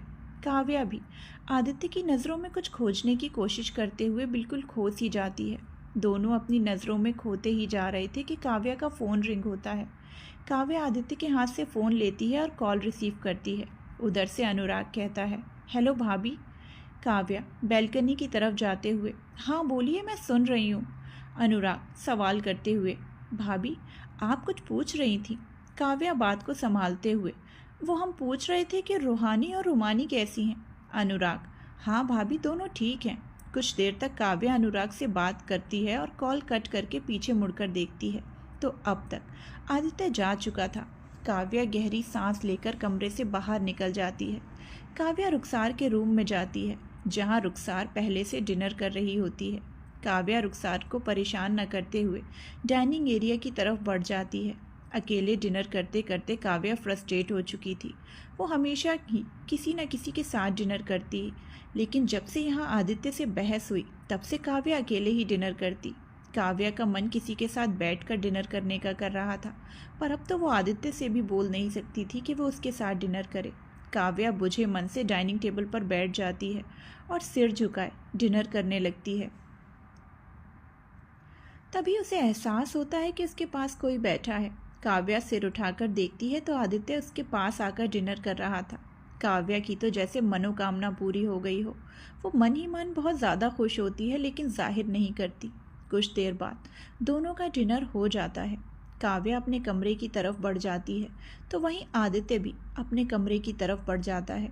काव्या बस आदित्य को दूसरे कमरे में जाते हुए देखने लगती है। फिर कुछ सोचते हुए काव्या अपने कदम आदित्य के कमरे की तरफ बढ़ाती है, लेकिन जैसे ही डिवोर्स का ख्याल आता है उसके कदम वहीं रुक जाते हैं और वो वापस अपने कमरे में चली जाती है। सुबह काव्या रुखसार के कमरे में जाकर देखती है तो रुखसार किसी सोच में डूबी हुई थी। उसके चेहरे पर दर्द साफ दिखाई दे रहा था। काव्या दरवाज़ा नॉक करती है तो रुखसार दरवाजे की तरफ देखती है। काव्या को देखकर रुखसार एकदम से खड़ी हो जाती है। काव्या अंदर जाकर रुखसार को बैठाकर खुद एक चेयर लाकर बैठ जाती है। काव्या रुखसार के दर्दों को जानने के लिए पूछती है, कल की जो बात अधूरी रह गई उसे हम पूरी सुनना चाहते हैं। रुखसार काव्या को देखती है और फिर काव्या से नज़रें हटाकर कहती है, जब मैं करीब 10 साल की थी तब दादी मुझे एक अनाथ आश्रम से लाई थी। मैं जब सिंघानिया परिवार में आई तब मैं सबसे मिलकर बहुत खुश हुई। अर्जुन भाई, अनुराग भाई, रूहान भाई, रुमानी दी, सबसे मैं बहुत ज़्यादा घुल मिल गई। लेकिन एक से मैंने ना कभी बात की और ना ही उनके पास गई। वो थे आदि भाई। आदि भाई से सभी मुझसे दूरी बनाकर रखने के लिए कहते। रूहानी और रुमानी दी तो आदि भाई से डरती थीं। उन्हें देखकर मैं भी आदि भाई से डरने लगी। उन्हें कभी मैंने हंसते मुस्कुराते हुए नहीं देखा। जब भी उनके पास जाती एक अजीब सा डर लगता, लेकिन वो डर कुछ वक्त के लिए ही रहता, क्योंकि आदि भाई तो हमेशा हॉस्टल में ही ज़्यादातर रहते थे। दादी और बाकी घर वाले मुझे बिल्कुल अपनी बेटी की तरह रखते थे। ऐसे ही दिन बीतते गए और मैं कॉलेज की पढ़ाई करने लगी। अर्जुन भाई भी हॉस्टल में पढ़ने लगे। मैं, रूहानी दी, रुमानी दी, अनुराग भाई और रूहान भाई एक ही कॉलेज में पढ़ने जाते। एक दिन मैं अकेली कॉलेज गई। उस वक्त रूहानी और रुमानी अपने दोस्तों के साथ पिकनिक गई थी। अनुराग भाई का मन नहीं था कॉलेज जाने का और रूहान भाई जल्दी ही अपने दोस्त के साथ चले गए थे। कॉलेज में मुझे काफ़ी देर हो गई। करीब 7 बज चुके थे। मैं अकेले विला जा रही थी। रास्ते पर एक भी इंसान नहीं था। मैं अंदर ही अंदर घबरा रही थी। कुछ दूरी पर चलने पर मुझे ऐसा लगने लगा कि कोई मेरे पीछे चल रहा था। मैं और भी ज़्यादा घबराने लगी। मैं हिम्मत करके पीछे मुड़ी तो वहाँ एक लड़का था जो अपने रास्ते को देखते हुए चल रहा था। उसे देखकर साफ पता चल रहा था कि वो एक कॉलेज स्टूडेंट है। मेरा डर थोड़ा कम हुआ और मैं चलने लगी। मैं चल ही रही थी कि मुझे उस लड़के की आवाज़ आई, हेलो, आप ऐसी अकेले क्यों जा रही हैं? आपके साथ कोई नहीं है? मैंने पीछे मुड़कर कहा, जी, आज मैं अकेली ही हूँ। वो लड़का जल्दी से मेरे पास आया और साथ चलते हुए बोला, मुझे भी उधर ही जाना है, चाहे तो हम आपके साथ चल सकते हैं। मैंने उसे कुछ नहीं कहा। तभी उसने फिर से सवाल किया, आपका नाम क्या है? मैंने जवाब दिया, जी, रुखसार। उसने मुस्कुराते हुए कहा, बहुत प्यारा नाम है। मैंने भी उससे उसका नाम पूछा तो उसने अपना नाम मानव बताया। हम दोनों बात करते हुए रास्ते सफ़र करने लगे। देखते ही देखते रास्ते ख़त्म हुए और मैं विला पहुंच गई। विला में पहुंचते ही सब मुझसे परेशान होकर सवाल करने लगे। मैंने सबको तसल्ली दी कि मैं बिल्कुल ठीक हूँ। ऐसे ही कुछ दिन बाद फिर मेरी मुलाकात मानव से हुई। हम दोनों की बात हुई। उसके बाद से हम रोज़ मिलने लगे, बातें करने लगे। हम दोनों के बीच दोस्ती का रिश्ता बन गया। फिर ये रिश्ता कब प्यार में बदल गया हमें पता ही नहीं चला। दादी इन सब के खिलाफ थी क्योंकि मानव जॉब नहीं किया करता था। उसके पापा की पेंशन से ही अपना खर्च उठाता। तो मैंने दादी को मानव के बारे में कुछ नहीं बताया। कुछ दिनों बाद मानव ने मुझे शादी के लिए प्रपोज़ कर दिया। मैंने उससे कहा कि अब शादी का डिसीज़न सही नहीं है तो उसने कहा कि वो मेरे बिना नहीं रह पा रहा है। मैं अपने प्यार के हाथों मजबूर हो गई और घर छोड़कर मानव के साथ चली गई। दादी ने मुझे हर जगह खोजने की कोशिश की। कुछ दिन बाद दादी ने मुझे ढूंढ ही लिया। दादी ने मुझे घर चलने के लिए कहा, लेकिन मैंने मना कर दिया। दादी ने कहा कि मैंने दुनियादारी नहीं देखी, मानव मुझे झूठे जाल में फंसा रहा है।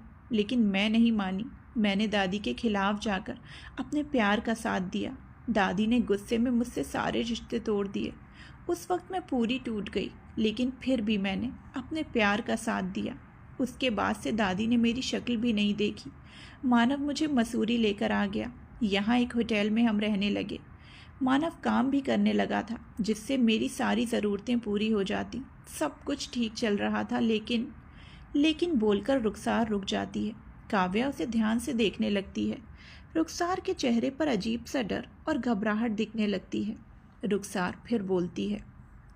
एक दिन मानव बहुत ज़्यादा शराब पीकर घर आया। उसे संभालते हुए मैंने उसे बेड पर लिटा दिया। अचानक से मानव ने मुझे अपने ऊपर खींच लिया और नीचे करके मुझे बहुत ही रूडली किस करने लगा। मुझे लगा कि मानव होश में नहीं है, इसीलिए ऐसा कर रहा है। इसीलिए वो जो करना चाहता था मैंने उसे करने दिया। दूसरे दिन मानव फिर से मेरे साथ ज़बरदस्ती करने लगा तो मैंने उसे रोकने की कोशिश की तो उसने मुझे बेड पर बांध दिया और बहुत मारा। उसके बाद उसने फिर से मेरे साथ ज़बरदस्ती करनी शुरू कर दी। मैं पूरी रात दर्द से तड़पती रही, छटपटाती रही, लेकिन उसने मुझे नहीं छोड़ा। मैंने उसे छोड़ने के लिए भीख भी मांगी, लेकिन उसकी हवस जब तक ख़त्म नहीं हुई तब तक उसने मुझे नहीं छोड़ा। रुखसार की आंखों में ये सब बोलते बोलते आंसू आ जाते हैं। वो दर्द भरी आवाज़ में कहती है, उसने रात 9 बजे से लेकर सुबह 10 बजे तक मुझे ऐसे ही दर्द देता रहा, अपनी हवस मिटाता रहा। मैं बेजान सी बेड पर लेटी बस उसकी हवस की शिकार बन रही थी। ऐसे ही वो रोज़ रात को अपनी हवस मिटाता रहा, मुझे दर्द देता रहा। मैंने जब उससे पूछा कि उसने मुझसे शादी क्यों की, प्यार करते हुए भी वो मेरे साथ ऐसे ज़बरदस्ती कैसे कर सकता है, तो उसने कहा कि वो बस मेरे पैसे से प्यार करता है। उसे लगता था कि मैं सिंघानिया परिवार की अपनी औलाद हूँ, तो कभी न कभी तो सिंघानिया परिवार उसे अपनाएगा ही। लेकिन कुछ दिन बाद उसे पता चला कि मैं तो अनाथ हूँ, तो उसे पैसे ना सही लेकिन जिस्म से खेलना शुरू कर दिया। एक दिन मैं कैसे भी करके उसके चंगुल से छूटकर भाग गई। तब मैं आदि भाई से मिली। मेरी हालत देखकर रॉकी भाई ने एक फ्लैट में रहने का इंतज़ाम कर दिया, जो आदि भाई ने ही करने के लिए कहा था। मेरे बारे में आदि भाई दादी को बता नहीं सकते थे, इसीलिए रॉकी भाई ने कहा कि मैं मानव को डिवोर्स दे दूं, ताकि कानून भी उसका सपोर्ट ना कर सके। डिवोर्स पेपर पर सिग्नेचर करने के लिए आदि भाई ने मानव को घसीट कर लाने के लिए कहा, लेकिन मैंने उन्हें ऐसा करने से मना कर दिया। भले ही वो मुझसे प्यार ना करता हो, लेकिन मैं तो उससे बहुत प्यार करती थी। उसे दर्द में नहीं देख सकती थी। सिग्नेचर लाने के लिए मैं फिर से मानव के पास चली गई। रॉकी भाई ने मुझे बहुत मना किया कि वो लोग सब संभाल लेंगे, लेकिन मैं मानव से आज़ाद होने के लिए उसकी कैद में फिर से चली गई। रुखसार उन पलों को याद करके फिर से रोने लगती है और फिर रोते हुए कहती है, मैं जैसे ही मानव के पास पहुंची, उसने मेरे बाल खींचकर अंदर धकेल दिया। फिर गेट बंद करके उसने अपना बेल्ट निकालकर मुझे बहुत मारा। मेरे शरीर का हर एक हिस्सा पूरा ज़ख्मी हो चुका था। मानव इतना ही नहीं रुका, उसने मुझे बेड पर फेंक दिया और मेरे सारे कपड़े फाड़कर मेरे साथ फिर वहीं ज़बरदस्ती करने लगा। मुझे बहुत दर्द हो रहा था, मैं चीख रही थी, चिल्ला रही थी, लेकिन उससे मानव को थोड़ा भी फ़र्क नहीं पड़ा। वो लगातार दिन रात सुबह शाम मेरे शरीर को नोचता रहा, अपनी हवस मिटाता रहा, मुझे दर्द देता रहा और मैं बस उसकी हवस का शिकार बनती गई।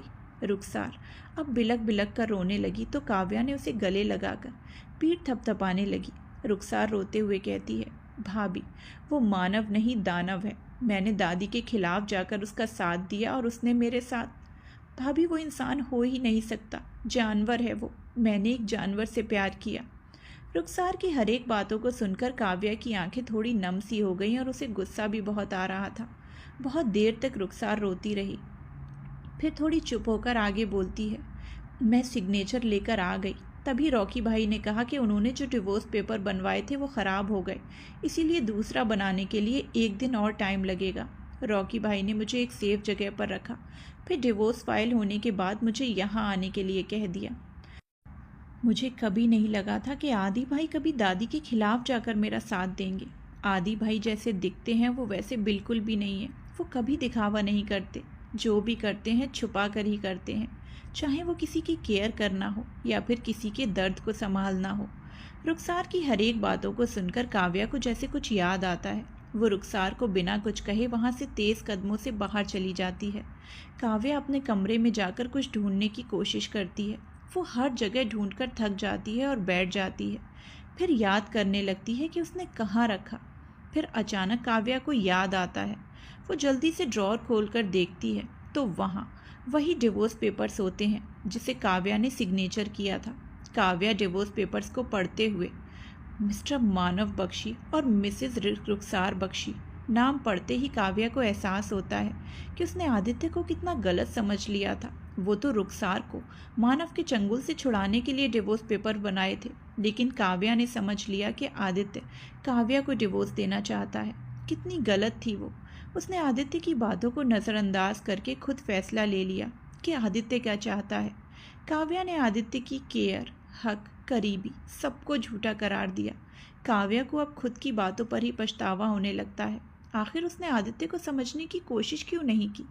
एक बार आदित्य की बात मानकर उसने डिवोर्स पेपर देख लिए होते तो आज शायद काव्या अपनी बातों पर पछता नहीं रही होती। काव्या डिवोर्स पेपर्स को रखकर बेड पर बैठ जाती। अब उसे आदित्य की बातें याद आने लगती हैं कि आंखों से देखा और कानों से सुना हमेशा सच नहीं होता।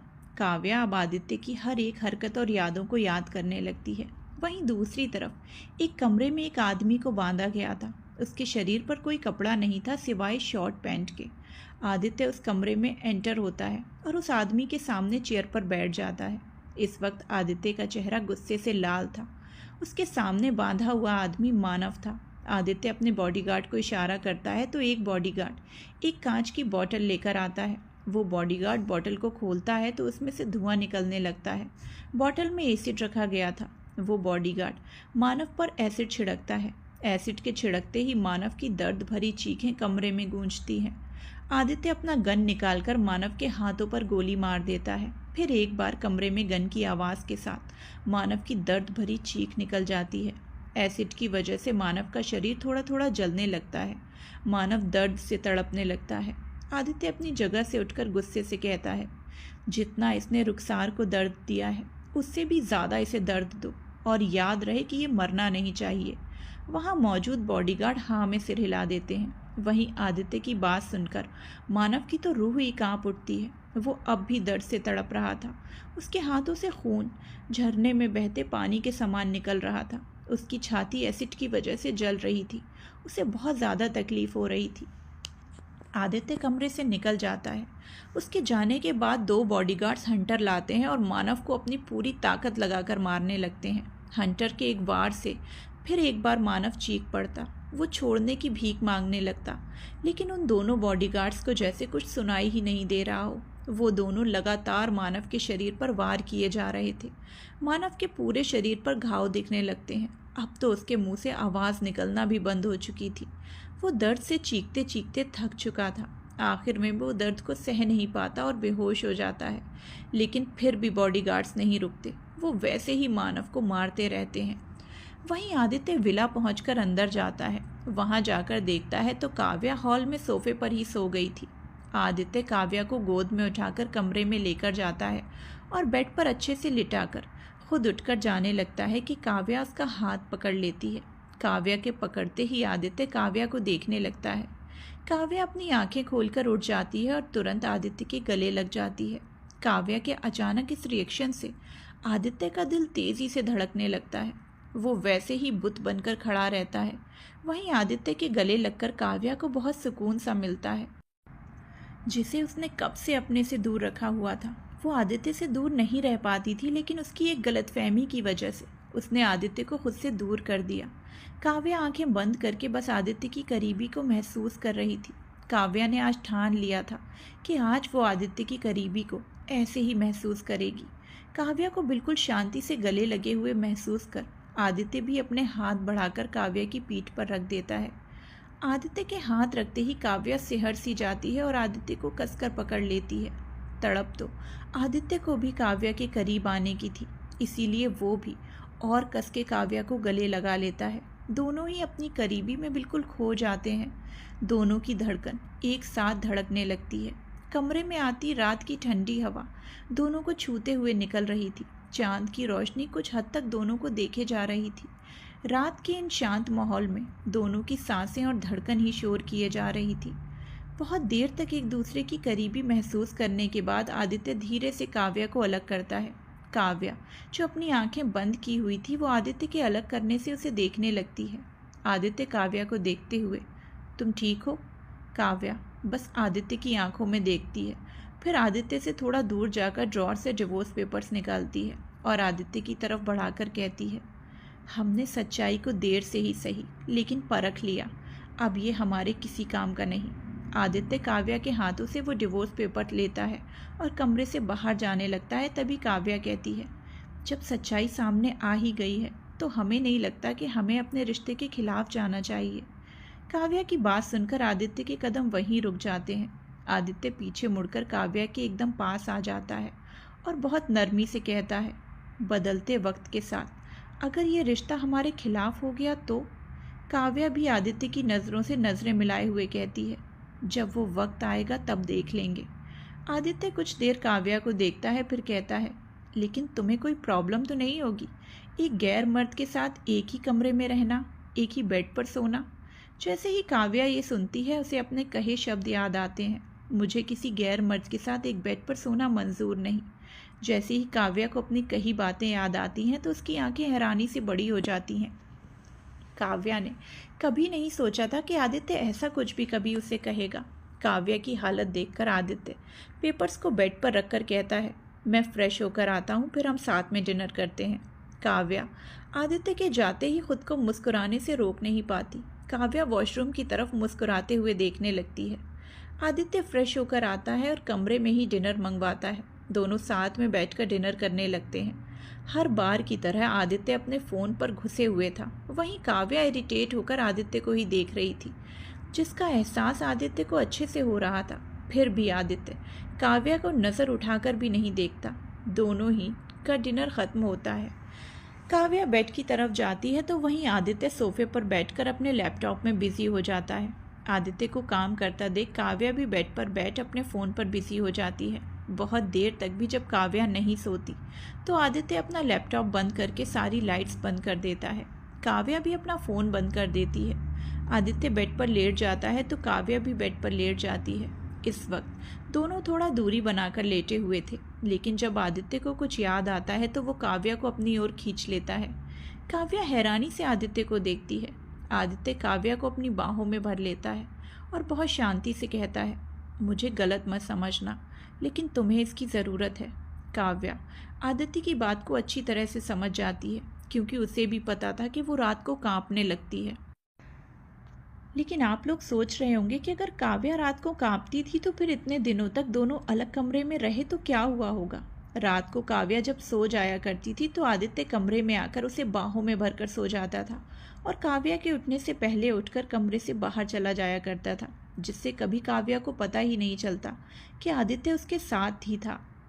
इधर श्रेष्ठा परेशान होकर इधर से उधर घूमे जा रही थी। जब से श्रेष्ठा ने नकुल को उस दिन देखा था, उस पल से हमेशा वो नकुल का पीछा किए जा रही थी, जिसकी वजह से वो ऑफिस भी नहीं गई। ऑफिस ना जाने की वजह से उसे पेमेंट भी नहीं मिल पाया। श्रेष्ठा परेशान सा चक्कर लगा ही रही होती है कि बहुत तेज़ आवाज़ के साथ दरवाज़ा नॉक होता है। श्रेष्ठा थोड़ा परेशान सा दरवाजे के पास जाकर खोलती है। दरवाजे पर एक 50 साल का आदमी और उसके साथ 3 आदमी और खड़े थे। वो आदमी चिल्लाते हुए कहते हैं, ए लड़की, बहुत हो गया तेरा नाटक, अब यहाँ से निकल जा। जब रेंट देने के लिए पैसे नहीं हैं तो रोड पर क्यों नहीं रह लेती। श्रेष्ठा उसे समझाते हुए कहती है, अंकल बस आज की मोहलत दे दीजिए, मैं कल ही आपके पैसे दे दूंगी। वो आदमी तुरंत कहता है, इसकी कोई ज़रूरत नहीं, बस तुम इस घर से बाहर निकलो। श्रेष्ठा उन्हें बहुत समझाती है लेकिन वो श्रेष्ठा की एक बात नहीं मानते और श्रेष्ठा के सामान के साथ बाहर फेंक देते हैं और घर को लॉक करके चले जाते हैं। पहले जब श्रेया रहा करती थी तब घर का सारा खर्चा वही उठाती थी और श्रेष्ठा पढ़ाई करती, लेकिन जब श्रेया नहीं रही तब श्रेष्ठा एक छोटी सी कंपनी में जॉब करने लगी जहां उसकी सैलरी बहुत कम थी। श्रेष्ठा अपने कुछ डॉक्यूमेंट्स और ज़रूरी सामान लेकर वहां से चलने लगती है। रात काफ़ी ज़्यादा हो चुकी थी जिससे रास्ते पर किसी गाड़ी और इंसान का नामो निशान नहीं था। श्रेष्ठा बस चलती जा रही थी, उसे कोई मंजिल की तलाश नहीं थी, बस पैर जहां उसे ले जाते वो चलती जाती। श्रेष्ठा चलते चलते बहुत दूर पहुंच जाती है। आज सुबह से ही श्रेष्ठा ने कुछ खाया नहीं था जिससे उसे भूख भी बहुत ज़्यादा लग रही थी। तभी अचानक श्रेष्ठा आगे की एक कार रुकती है। श्रेष्ठा कार को देखते ही पहचान लेती है कि वो किसकी कार है, इसीलिए वो नहीं रुकती, बस चलती जाती है। श्रेष्ठा को आगे जाता देखकर वो कार फिर से उसके आगे रुक जाती है। इस बार श्रेष्ठा रुक जाती है और कार को घूरते हुए देखने लगती है। कार का दरवाज़ा खुलता है और ध्रुव उस कार से बाहर निकलकर श्रेष्ठा के पास आता है। श्रेष्ठा ध्रुव से नज़रें फेर लेती है तो ध्रुव श्रेष्ठा पर ज़्यादा ध्यान न देकर जल्दी से गोद में उठा लेता है। श्रेष्ठा आंखें फाड़े बस उसे देखने लगती है। ध्रुव श्रेष्ठा को कार में बिठाकर खुद बगल में बैठ जाता है। श्रेष्ठा अब भी ध्रुव को ही देख रही थी। श्रेष्ठा के देखने से ध्रुव भी श्रेष्ठा को देखने लगता है। श्रेष्ठा ध्रुव की आंखों में देखकर जल्दी से आंखें फेर लेती है। श्रेष्ठा की हरकत से ध्रुव के होठों पर मुस्कुराहट आ जाती है। वो जल्दी से श्रेष्ठा को अपनी गोद में बिठा लेता है। श्रेष्ठा घूर कर ध्रुव को देखती है लेकिन जैसे ही ध्रुव उससे नज़रें मिलाता है वो जल्दी से अपनी नज़रें नीचे कर लेती है। ध्रुव श्रेष्ठा की चिन को पकड़कर उसकी आंखों में देखने लगता है लेकिन श्रेष्ठा आंखें बंद करके बस बैठी हुई थी। ध्रुव बहुत प्यार से श्रेष्ठा को देखते हुए कहता है, क्या हुआ बेबी, तुम मुझसे नज़रें क्यों चुरा रही हो। ध्रुव के सवाल पर भी श्रेष्ठा कुछ नहीं बोलती। कुछ ही देर में श्रेष्ठा ध्रुव के गले लग जाती है और बहुत धीरे से कहती है, मुझे भूख लगी है। श्रेष्ठा की इकलौती कमज़ोरी ये थी कि जब वो भूखे पेट रहती तो वो बहुत ज़्यादा अजीब बिहेव करने लगती है। उस वक्त उसकी नफ़रत, डर, दुख सब खत्म हो जाता है। श्रेष्ठा से भूख बिल्कुल भी बर्दाश्त नहीं होती थी। ध्रुव श्रेष्ठा को देखता है तो वो बेहोश हो चुकी थी। ध्रुव कसकर श्रेष्ठा को गले लगा लेता है। कार सीधे विला में जाकर रुकती है। ध्रुव श्रेष्ठा को जल्दी से कार से गोद में उठाकर अंदर ले जाता है और बेड पर लिटा देता है। एक सर्वेंट आकर खाना रूम में रखकर चली जाती है। ध्रुव श्रेष्ठा के ऊपर पानी छिड़कता है, वो होश में आती है। ध्रुव को देखकर श्रेष्ठा चुपचाप बेड पर बैठ जाती है। ध्रुव श्रेष्ठा को खाना खिलाता है तो श्रेष्ठा भी बिना कोई नखरे किए खा लेती है। श्रेष्ठा को बेड पर लेटाकर ध्रुव भी उसके साथ लेट जाता है और कुछ सोचते हुए पूछता है, बेबी, मुझे मारने का प्लान कहाँ तक पहुँचा तुम्हारा। श्रेष्ठा आंखें बंद करके नॉर्मली जवाब देती है, 2-3 आइडियाज़ हैं, बस वक्त अच्छा मिल जाए तो तुम्हें सीधा नर्क भेज दूंगी। श्रेष्ठा की बात से ध्रुव हंसने लगता है। उसके हंसने से श्रेष्ठा अपनी आंखें खोल देखने लगती है। जैसे ही श्रेष्ठा ध्रुव का हंसता हुआ चेहरा देखती है तो उसमें ही खो जाती है। ध्रुव काफ़ी देर तक हंसता रहता है, वहीं श्रेष्ठा उसकी हंसी में कहीं खो सी गई। ध्रुव श्रेष्ठा के सामने चुटकी बजाता है तो श्रेष्ठा होश में आती है। ध्रुव श्रेष्ठा के बालों को उसके चेहरे से हटाते हुए कहता है, क्या हुआ बेबी, ऐसे क्यों देख रही हो। श्रेष्ठा ध्रुव की आंखों में खोते हुए कहती है, तुम कुछ ज़्यादा ही हैंडसम हो और हंसते हुए तो और भी ज़्यादा हैंडसम लगते हो, पर अफसोस तुम सिर्फ कुछ दिनों के लिए ही इस दुनिया में दिखोगे। श्रेष्ठा के बोलते ही ध्रुव के चेहरे पर बड़ी सी स्माइल आ जाती है। श्रेष्ठा आंखें बंद करके कहती है, अब और कोई सवाल या कोई हरकत मत करना, मुझे बहुत नींद आ रही है। ध्रुव श्रेष्ठा के माथे पर किस करता है और बाहों में भरकर सो जाता है। श्रेष्ठा भी उसके सीने में सिर रखकर सो जाती है। इधर सुबह रेडी होकर काव्या रुखसार के कमरे में जाती है और उससे उसकी तबीयत के बारे में पूछती है तो रुखसार भी काव्या को अपनी तबीयत के बारे में बताती है। काव्या कुछ सोचते हुए रुखसार से कहती है, मैं आज मॉल जा रही थी, आप भी हमारे साथ चलेंगी? रुखसार थोड़ा उदास होते हुए कहती है, सॉरी भाभी, लेकिन मुझे अब बाहर जाना बिल्कुल पसंद नहीं आ रहा, तो मैं घर पर ही रुक जाती हूँ। काव्या रुखसार के गालों को छूते हुए कहती है, कोई बात नहीं, आप आराम कीजिए। रुखसार काव्या के हाथों को छूते हुए कहती है, भाभी आप बहुत अच्छी हैं। काव्या बस मुस्कुरा देती है और थोड़ी देर बात करने के बाद वहाँ से निकलकर बाहर जाती है। बाहर एक तरफ बॉडीगार्ड्स तैनात थे। जैसे ही काव्या को बाहर देखते हैं, माया लगभग भागते हुए काव्या के पास जाती है और गुड मॉर्निंग विश करती है। काव्या माया को देखकर कहती है, हमें मॉल जाना है। तभी पीछे से आवाज़ आती है, तुम्हें जो भी चाहिए ऑर्डर कर लो। काव्या पीछे मुड़कर देखती है तो आदित्य बाहर ही आ रहा था। काव्या मुंह बनाते हुए कहती है, पर हमें मॉल जाना है। आदित्य एक नज़र काव्या को देखता है, फिर आगे बढ़कर कहता है, ठीक है चलो। काव्या जल्दी से आदित्य के साथ कार में बैठ जाती है। चंद पलों में कार विला के बाहर निकल जाती है। काव्या खामोशी से विंडो के बाहर देखती है तो वहीं आदित्य अपने लैपटॉप पर काम करने में बिजी हो जाता है। एक लंबा रास्ता तय करने के बाद कार मॉल में रुकती है। सारे बॉडीगार्ड्स कार से बाहर निकलते हैं। फिर आदित्य के साथ काव्या भी बाहर निकल जाती है। मॉल के अंदर जाकर आदित्य सीधे प्राइवेट रूम की तरफ बढ़ जाता है। वहीं काव्या बस उसे देखने लगती है। रॉकी काव्या के पास जाकर कहता है, मैम, सर की मीटिंग 2-3 घंटे तक होगी, तो आप आराम से शॉपिंग कर सकती हैं। काव्या रॉकी की बात सुनकर अपनी शॉपिंग पर ध्यान देने लगती है। काव्या हर तरफ घूम घूम कर देखने लगती है, कुछ सामान भी ले लेती है और रुखसार के लिए कुछ कपड़े भी खरीद लेती है। काव्या शॉपिंग कर ही रही थी कि अचानक उसके कंधे पर कोई हाथ रख देता है। काव्या पीछे पलटकर देखती है तो उसकी आंखें हैरानी से बड़ी हो जाती हैं। उसके सामने एक लड़की खड़ी काव्या को उसी तरह हैरानी से देख रही थी। वो लड़की काव्या के मंगलसूत्र को देखती है, फिर मांग में भरे सिंदूर को। तभी वो लड़की अचानक से कहती है, काव्या, तूने शादी कर ली और मुझे बुलाना भी ज़रूरी नहीं समझा। इधर प्रियंश अपने कमरे के चक्कर काटे जा रहा था। वो बार बार काव्या को कॉल कर रहा था, लेकिन उसका फ़ोन काव्या रिसीव ही नहीं कर रही थी। इतने दिन तक काव्या को ना देखने और बात ना करने की वजह से प्रियंश काव्या से मिलने के लिए तड़पने सा लगता है। जब बहुत देर तक काव्या कॉल रिसीव नहीं करती तो प्रियंश थक हार कर सोफे पर बैठ जाता है और अपना सिर पकड़ लेता है। प्रियंश काव्या को याद करते हुए कहता है, हाय, ये आपकी खूबसूरत यादें, बात करने की तलब, मिलने की बेचैनी, किसी दिन हमारी जान लेकर रहेगी। To be continued.